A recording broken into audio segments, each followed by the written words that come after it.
Kuhaheo e kuhawai Mama kakaua kuhaina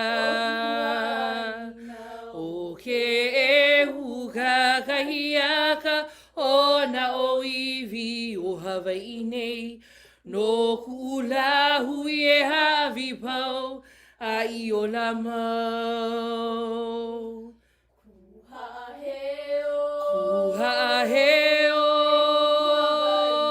e kuhawai Mama kakaua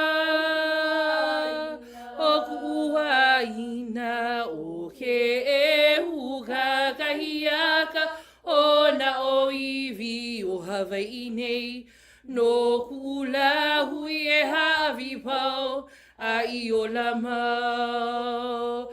Kuhaheo e kuhawai Mama kakaua kuhaina O ke e huka kahiaka O na o iwi o Hawaii nei No kula hui e hawi pau a I o la mau.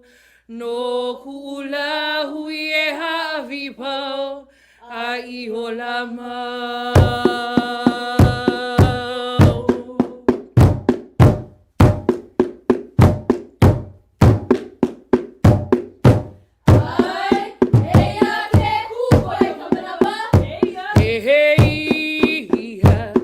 He kukoi kamanava nahae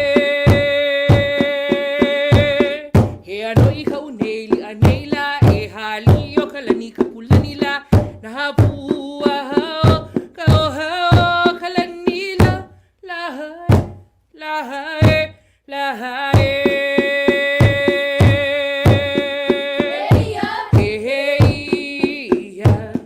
He kukoi kamanava lae He anoi ka uneli aneila E hali o kalani ka pulanila Nahapua hao ka ohao kalanila Lahae, lahae, lahae Kahale O ka papa mo kunui Lahae Na alipuka I ke au neila E kumei o ka la kawalanila He ali I hino hoi ka vehi vehi la Lahae, lahae, lahae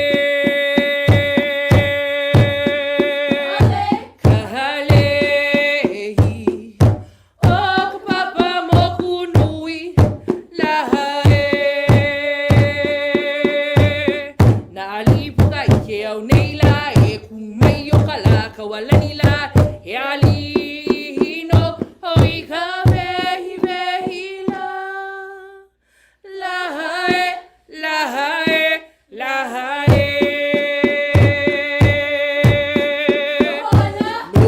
Nohoana Imo o he alani Lahae I ka luna o me ka wala E haina ia mai ka puanala No ka la kaua he ino Lahae, lahae, lahae Nohoana Imo o he alani Lahae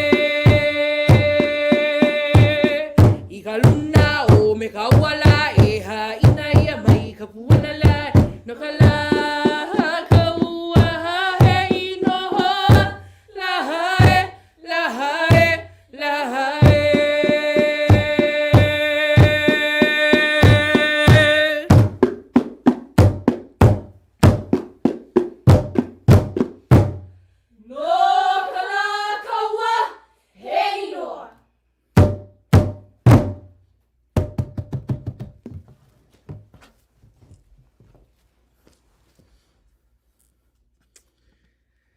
Aloha mai kako. We are Kali Hali'a o Lokelani, a halau here in Aloha, Oregon, and we want to extend our appreciation to Apano, Utopia PDX, Western States Art Federation, and the John F. Kennedy Center for the Performing Arts for inviting us to participate in arts across America.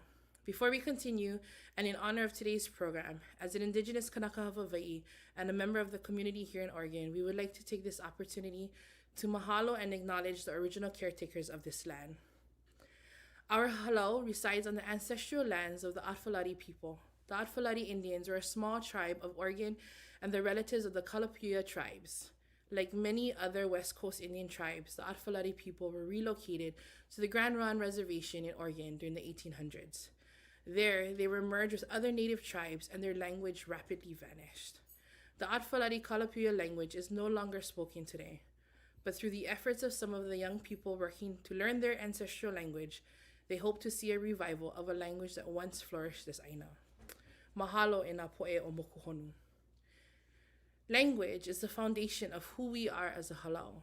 As Indigenous people of the islands of Hawaii, we share in that pain of knowing what it is like to have our very identity, our olelo makua hine, our mother tongue, stripped from our people. Today, we offer our oli, chants, hula kahiko, traditional hula, and mele songs through Olelo Hawaii, the language of our people. Compositions you will hear during our oli and hula kahiko, like Ku Ha'ahil, composed by Kumuhina, Ke Ku Koe Kamanava, honoring King Kalakaua, Aya Inu'uanu, and Mai Italia Kole Nani, were written to compare the beauty of the land to a lei. All of these mele are prime examples of the poetry of Hawaii. These mele were written to uplift the Hawaiian people by honoring their strength and resilience to be proud of where we come from, Hawaii.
aloha ia vai anui ka ili, ka ualoa ka leo ke ka huli hie.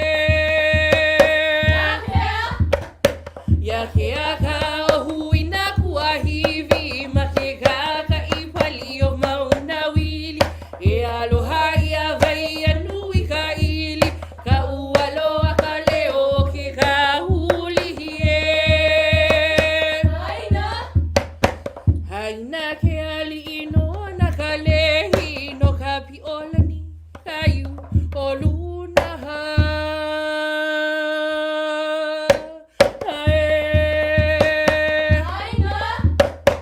Haina ke ali ino na ka lehi no ka piolani ka iu o luna ha.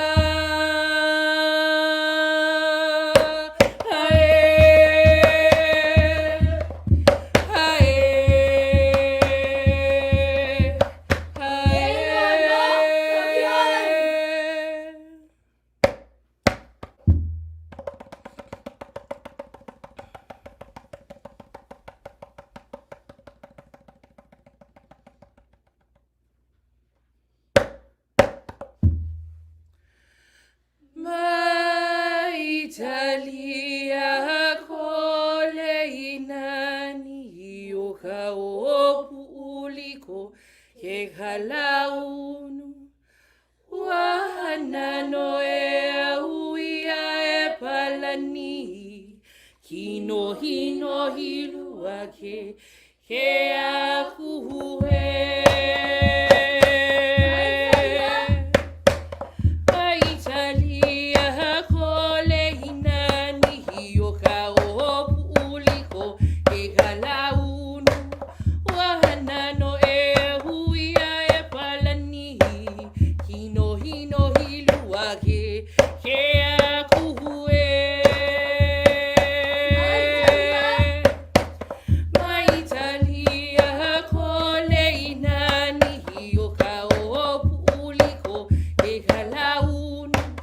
Wahana no e auia e palani, kino hino hilua ke akuhue. Ke alohi o kanani o ke kaimana, meha o kanani ka uike. Me ala o ka hoku velo velo, ma ka ili ka I o ka pakipi ka hae. Ke alohi o kanani o ke kaimana, meha o kanani ka uike. Me ala o ka hoku velo velo, ma ka ili ka I o ka pakipi ka hae. Ke lave ia laha e ke kia kolu, ka laina moku haku o ka hema. Kui ala pau pono konani, ala I ka nona o ka wahine.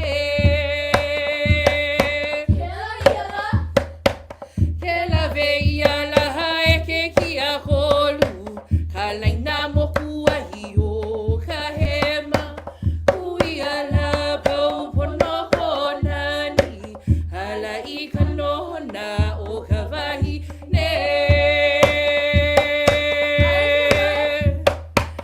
Ai ke mai ai ko la hui, ai ko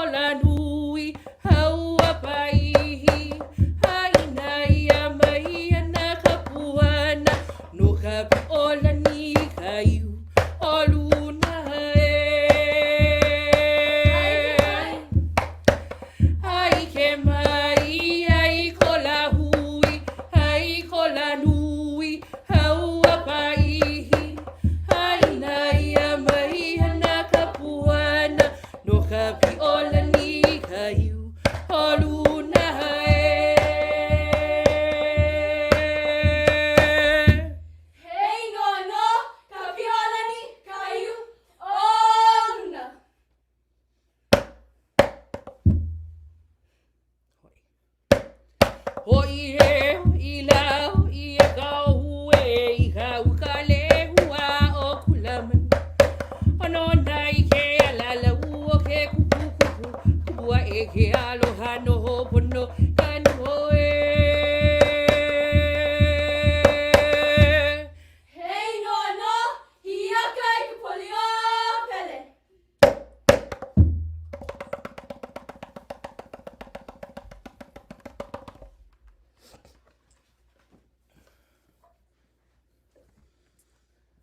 All right. Make sure this. Again, mahalo for having us. And again, we are Hali'a o Lokelani. We are a hula school here in Oregon, in Aloha, Oregon. And we want to mahalo all of you folks for joining us as well today, for us to share our culture with all of you. To help us close our portion of today's program, we want to share with you a mele composed by Kalani Pea, a Kanaka Hawaii who hails from Mokuokiave and is a 2-time Grammy Award winner. This mele speaks of his unconditional love for his kupuna wahine, his grandmother, who played a huge role in raising the man we know today. Auntie suffers from Alzheimer's, and it is through his storytelling that she finds comfort. So today, Our Lady share with you this mele entitled Kahunani.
Again, we want to mahalo all of you folks for having us, and I'm gonna call Kina, wherever Kina is. If Kina can join us, then we're gonna offer our halaoli as a mahalo again. Mahalo, we are Hali'a o Lokelani. O naunai he alao ka Lokelani, he puano ia o ka uka, he alao na o kuulei, he Hali'a no ia puanani he. O naunai he alao ka Lokelani, he puano ia I ke kai, he alao na o kuulei, he Hali'a no ia puanani he. E ia mako, na mamo ka loke, na mamo ka pua Lokelani e. Aloha e, aloha no, aloha mai e. Mahalo.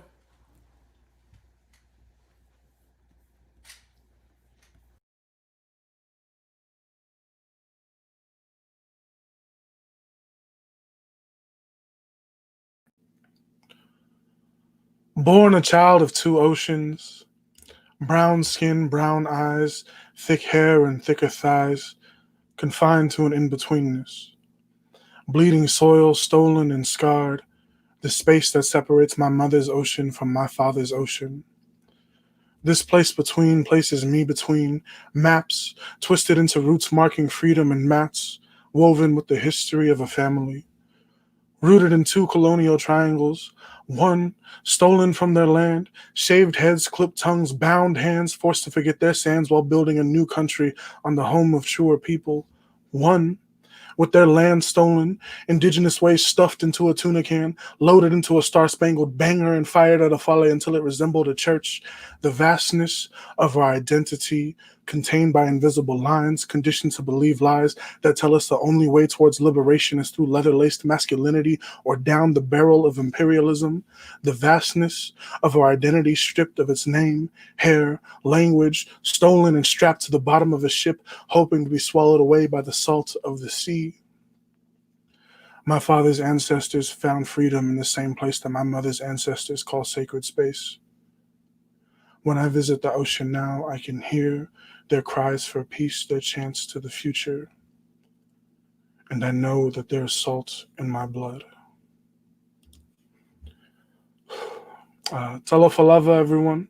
My name is Kevin Leonga Popo. I use all pronouns, and I'm calling in from traditional Kalapuya territory in what is known as Tigard, Oregon. First of all, I want to extend a huge thank you to the Kennedy Center for hosting this amazing space and welcoming in my voice. Also to the traditional caretakers of this land, the Kalapuya people, and I'd like to pay my respects to their ancestors and emerging leaders, past, present, and future.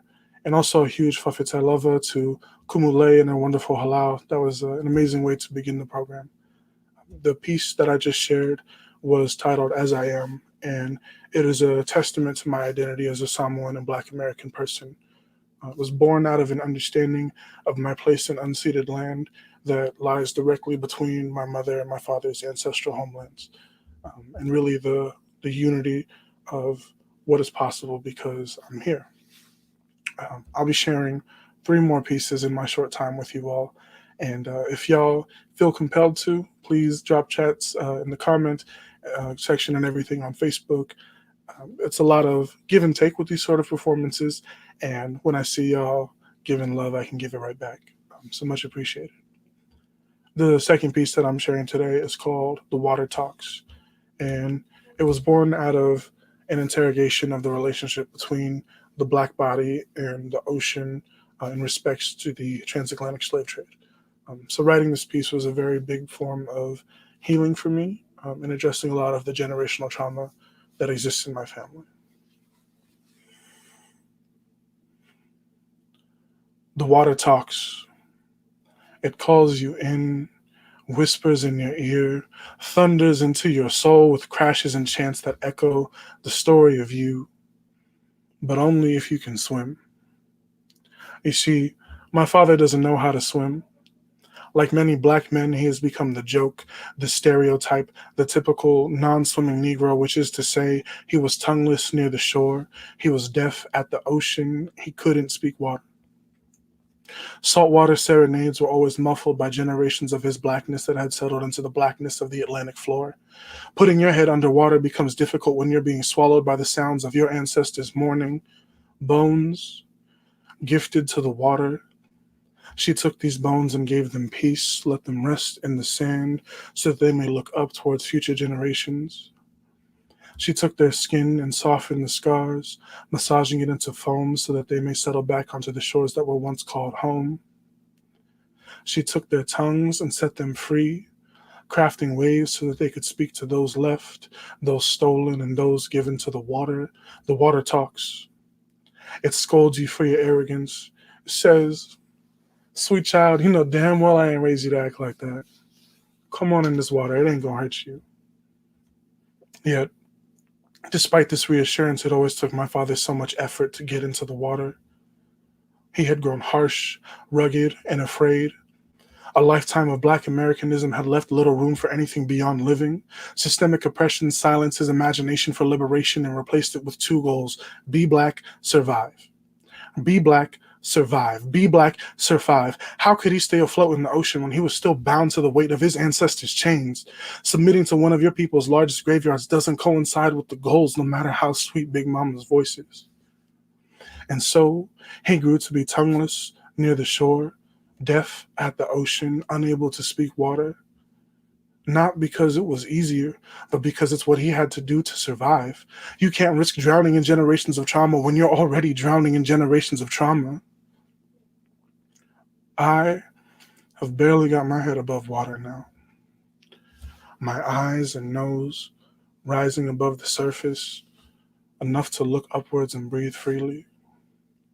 My heart and ears submerged, enough to be held by the water and to hear my forebears' guidance. The water talks, and it shares with me the same knowledge that my people have always known. I will set you free. Yeah. The next piece that I'm going to be sharing involves a lot of vulnerability. It's a piece that I wrote pretty recently, and it comes from an understanding of food.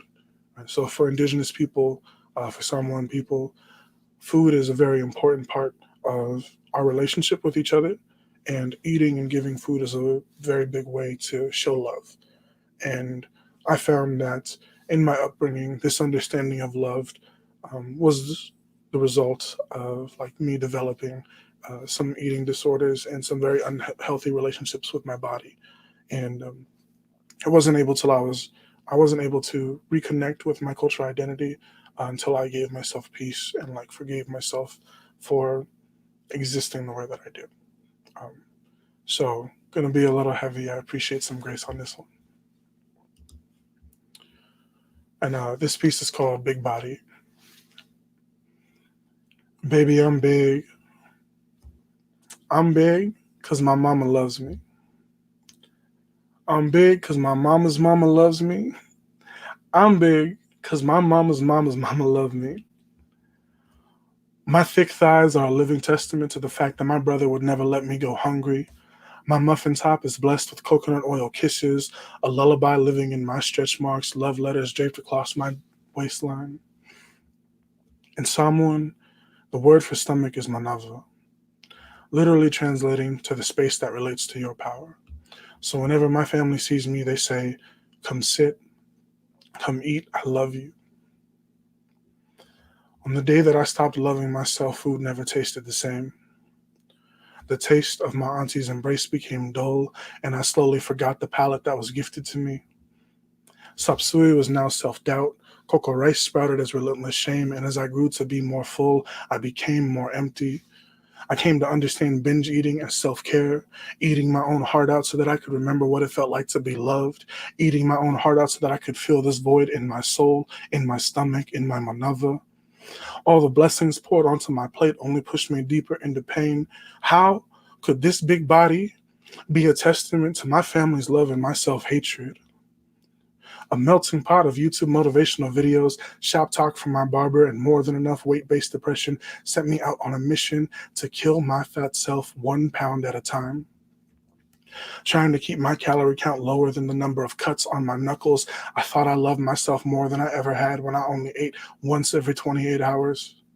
A slow-paced suicide attempt wrapped up in fitness culture. I silenced the songs living in my loosening skin, ripped up love letters that were once held together by size 48s, and abandoned a lifetime of love in pursuit of a fleeting image of self-worth. Somewhere between losing 100 pounds and my sanity, I found my grandmother's name etched into my tongue, reminding me that it was okay to taste. It was okay to eat. It was okay to live in this big body and be proud of it, because this big body was never just about me. It was about everyone who has ever loved me. So if you need some soul food, I say to you, come sit, come eat. I love you.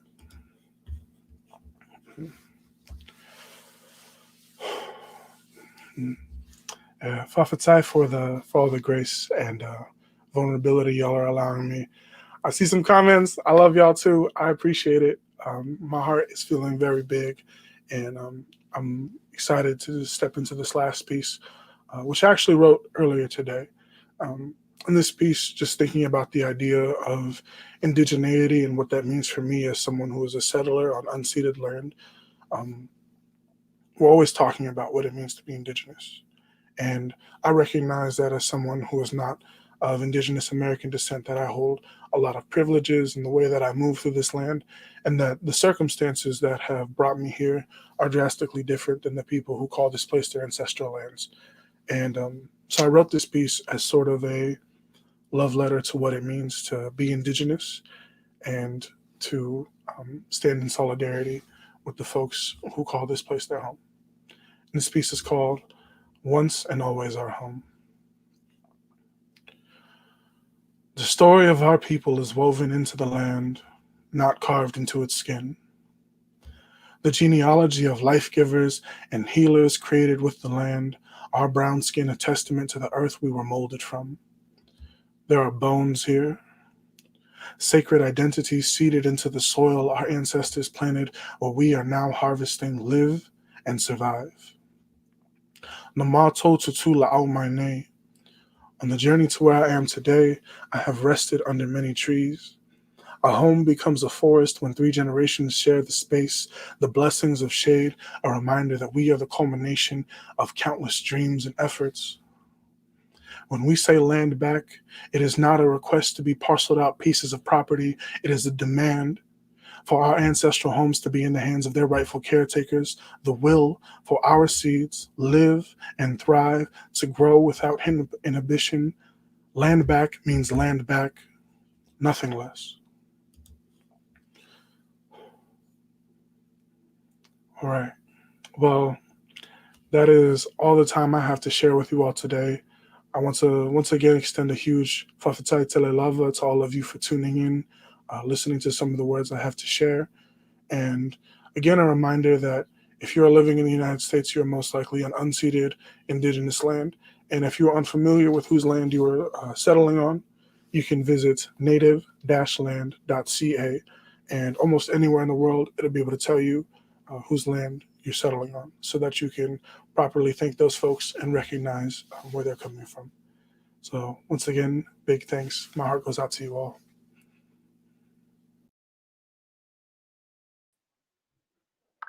Wow. Thank you, Kev. Feeling very full in this moment, and very honored to be in this space. Hello, everyone. My name is Simeon Jacob. I'm calling in from Kaula, St. Clackamas territory, also known as Portland, Oregon. Also wanted to extend the acknowledgement that I too am a settler, and want to pay my respects to our elders and our current caretakers of the land, and just how honored I am to be in this space and share with you all. Again, thank you to the Asian Pacific American Network of Oregon, or APANO, as well as Utopia PDX for this opportunity to share with you all.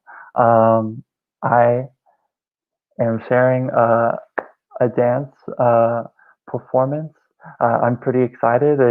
It's going to be a world premiere. I haven't seen it myself. Just finished editing it this morning, and so I'm really excited to share this with you all. This piece is called Micronesians in Movement. This is a collaboration with myself and another cousin in Missouri. We didn't uh, with COVID, it provided a very interesting opportunity where we got to work together and really lean into the things that we had available. And I think it speaks well into what this performance is about, of just like, what does it mean for us to have a sense of identity as well as home, and especially in a place that we are visitors. What what does that mean for us? And so I have a recorded clip. They don't have great internet where they're at. So I get to hear more from June about their experience, and then we'll get to the film. My name is Isama Manuel Jr., also known as June, one of the dancers for Micronesians in Movement. I just would like to formally apologize for not being here today due to schedules, but I would also like to thank you guys so much for giving us the opportunity to perform for you guys. This means so much to me. This piece means so much to me, and I hope you guys enjoy. My favorite part of the piece is the concept. So we like to bring in tradition, customs, and also our upbringing here in the States. And that part was the most funnest thing to play off of. I loved every single part of it. As you can see, I'm wearing a lava, something very traditional in most of North and South Pacific Island customs, and so I wanted to add that as a factor in the piece, as well as the tatami, which is something known in every Micronesian household. It's like a staple alongside a rice cooker. So playing with those props and objects really made this really personal to me, and finding myself through tradition and through the upbringing of the States helped me find myself through this piece, and I hope you guys enjoy. Thank you guys so much. Yes, thank you again, June. And then, yeah, first time for me, first time for you all. Let's get into this film.